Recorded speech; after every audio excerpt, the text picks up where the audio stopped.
तो आपका देसी ऑफिसर एकेडमी पे स्वागत है। तो आज अपन करने जा रहे हैं राजस्थान पुलिस सब इंस्पेक्टर की हिंदी ग्रामर की शब्द भंडार मतलब वोकेबलरी की फर्स्ट क्लास। ठीक है। तो जैसे कि शब्द वेद है, तो शब्द वेद की मैं जैसे विकारी है, विकारी, रूड, रूड, यौगिक, योग रूड, तत्सम तद्भव, विदेशी, देश, संकर, ये सारे हैं।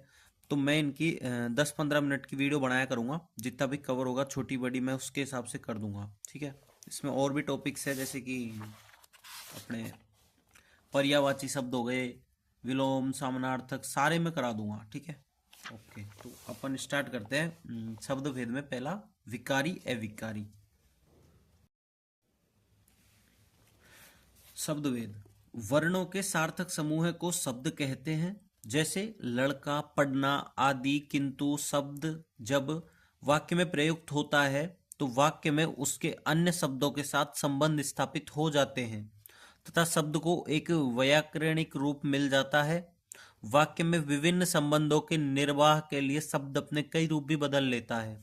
वाक्य में प्रयुक्त ऐसे शब्दों को पद कहते हैं। शब्द क्योंकि इस वाक्य में विविध रूप धारण कर लेता है, इसलिए शब्दों के इस रूप विवेचन को रूप विचार भी कहते हैं। जैसे बालक एक शब्द है। अब इस वाक्य बालक पुस्तक पढ़ता है में बालक करता है एवं यह कर्ता पुल्लिंग एक वचन जातिवाचक संज्ञा है, लेकिन अध्यापक ने बालक को पढ़ाया, वाक्य में बालक कर्ता नहीं होकर कर्म है आदि। इस प्रकार शब्दों के अनेक रूप, अनेक भूमिकाएं होती हैं। यहाँ इन शब्दों के विभिन्न भेदों पर विचार किया जा रहा है।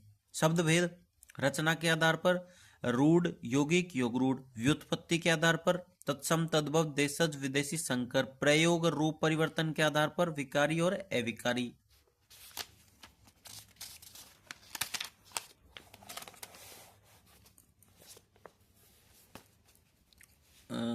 रूप प्रयोग के आधार पर विकारी अविकारी। विकारी शब्द ऐसे शब्द जो व्याकरण के नियमों के अनुसार अर्थात लिंग, वचन, कारक, पुरुष, काल के आधार पर अपना रूप बदल लेते हैं, उन्हें विकारी शब्द कहते हैं। विकारी शब्दों के भेद संज्ञा, सर्वनाम, विशेषण व क्रिया। विकारी शब्द संज्ञा, सर्वनाम, विशेषण, क्रिया। अब अगला है अविकारी। जिन शब्दों में लिंग, वचन, कारक, पुरुष, काल के कारण कोई परिवर्तन नहीं होता, जो यथावत अपने मूल रूप में ही बने रहते हैं, उन्हें अविकारी या अव्यय कहा जाता है। जैसे और, या, ने, नहीं, हाँ, आज, यहाँ, अरे, कौन, बहुत, धीरे, भी, तो आदि। अविकारी शब्द अव्यय 6 प्रकार के हैं। अविकारी शब्द क्रिया विशेषण, विस्मयादि बोधक, समुच्चय बोधक, संबंध बोधक, सकारात्मक, नकारात्मक, निपात, रीतिवाचक, कालवाचक, स्थानवाचक, परिमाणवाचक। ठीक है। आते हैं रूढ़, यौगिक और योग रूढ़ शब्द। भाषा में शब्दों की रचना 3 आधारों पर होती है। रचना के आधार पर शब्द के भेद रूढ़, यौगिक, योग रूढ़। रूढ़ शब्द वे शब्द जो प्रयोग की लंबी परंपरा के कारण किसी वस्तु, व्यक्ति, स्थान, भाव, विचार, क्रिया के लिए किसी विशिष्ट अर्थ में प्रचलित हो गए हैं, रूढ़ शब्द कहलाते हैं। इन शब्दों में अर्थ की एक ही इकाई होती है। इन शब्दों के निर्माण एवं अर्थ निर्धारण की प्रक्रिया ज्ञात नहीं होती। प्रचलन ही इनके स्वरूप धारण का आधार है। जैसे पत्थर, पेड़, मेंढक, स्त्री, दूध, मिट्टी, लकड़ी, धूप, हंसी, गर्मी, बाल, रोटी, पानी आदि। और यौगिक शब्द वे शब्द जो 2 या 2 से अधिक अर्थ की इकाइयों शब्दों से बनते हैं तथा उन शब्दों का वही अर्थ होता है जो उनके अलग अलग शब्दों का होता है, यौगिक शब्द कहलाते हैं। जैसे जलधारा, नवयुवक, प्रतिदिन, महर्षि, लोकप्रिय, महासागर, विद्यालय, कृषक पुत्र, वाचनालय, समतल, रात दिन, चतुर्भुज, 4 भुजाओं का आकार आदि। योगरूढ़ शब्द 2 या 2 से अधिक अर्थ की इकाइयों शब्दों से बनने वाले शब्द, जिनका अर्थ उन शब्दों में निहित अर्थ से भिन्न एक विशिष्ट अर्थ होता है, योगरूढ़ शब्द कहलाते हैं। वे 2 या 2 से अधिक शब्दों से बनते हैं, इसलिए योग तथा अर्थ विशिष्ट होकर रूढ़ हो जाता है, इसलिए योगरूढ़ कहलाते हैं। जैसे दशानन रावण, पीताम्बर कृष्ण विष्णु, चतुर्भुज विष्णु, नकटा बेशरम, सिरफिरा सनकी, जलज कमल, त्रिपुरारी शिव आदि।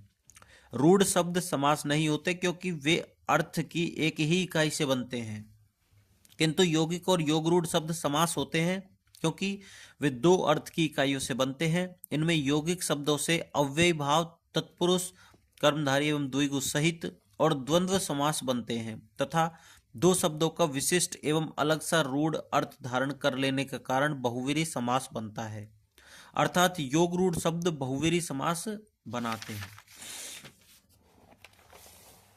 अब आते हैं अपन अभ्यास प्रश्न पे। विकारी शब्द होते हैं संज्ञा, सर्वनाम, विशेषण, क्रिया जिन शब्दों का रूप लिंग, वचन और कारक के आधार पर बदल जाता है कहलाते हैं विकारी। निम्नलिखित में विकारी शब्द कौन सा है? लड़का। कमल किस प्रकार का शब्द है? रूढ़। राष्ट्रपति शब्द है, राष्ट्रपति शब्द है योग रूढ़।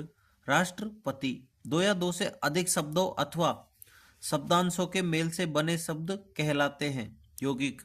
निम्नलिखित में से यौगिक शब्द है रेखांकित। दशानन किस प्रकार का शब्द है? दशानन किस प्रकार का शब्द है? योगरूढ़। योगरूढ़ शब्द कौन सा है? तो योगरूढ़ शब्द है लंबोदर। निम्नलिखित में रूढ़ शब्द कौन सा है? तो वैभव। इनमें यौगिक शब्द है नीलगाय। ठीक है, तो अपना ये खत्म हो चुका है टॉपिक। अपन अब नेक्स्ट टॉपिक जो स्टार्ट करेंगे वो करेंगे तत्सम तद्भव देशज एवं विदेशी शब्द। ठीक है, चैनल को सब्सक्राइब करना, दोस्तों को बताना। प्लेलिस्ट चल रही है, पूरी हिंदी करवाऊंगा और उसके बाद प्रैक्टिस सेशन भी होगा। प्रैक्टिस सेशन में मैं कोई दूसरी बुक लूंगा, उसमें से पूरी प्रैक्टिस कराऊंगा। बहुत फेमस बुक है वो भी। ठीक है।